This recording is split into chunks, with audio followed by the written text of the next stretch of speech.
திமுக தீய சக்தி யார் சொல்றா சார்? அதிமுக அது ஊழல் சக்தி. இவன் நீங்க யாருங்க? நான் ரொம்ப தூய சக்தி.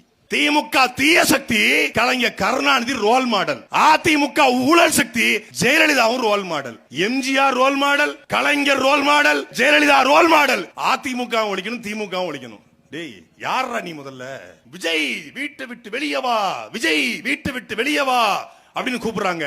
வீட்டுக்கு ஒரு விஜய் வெளியே வந்தா என்ன ஆகுண்டாரு? வீட்டுக்கு ஒரு விஜய் இருக்கானா? நான் கேட்கறேன், இவ்வளவு பேர் கூடிருக்கீங்க, உங்க வீட்டுல விஜய் இருக்காங்களா? உங்க வீட்டுல உங்க வீட்டுல உங்க வீட்டுல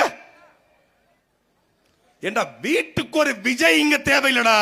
நாட்டில் இருக்கக்கூடிய அநீதிகளை, அடக்குமுறையை, அக்கிரமங்களை, ஆற்றுவள கொள்ளையை, கனிமவள கொள்ளையை தடுக்க வீட்டுக்கு ஒரு பிரபாகரன் தேவைப்படுறான். வீட்டுக்கு ஒரு பகத்சிங் தேவை, வீட்டுக்கு ஒரு காகிதமில்ல தேவை, வீட்டுக்கு ஒரு காமராஜர் தேவை, வீட்டுக்கு ஒரு முத்துராமலிங்க தேவர் தேவை என்றால் அதுல ஒரு நியாயம் இருக்கிறது. வீட்டுக்கு ஒரு விஜய் யார் நீ? சரி.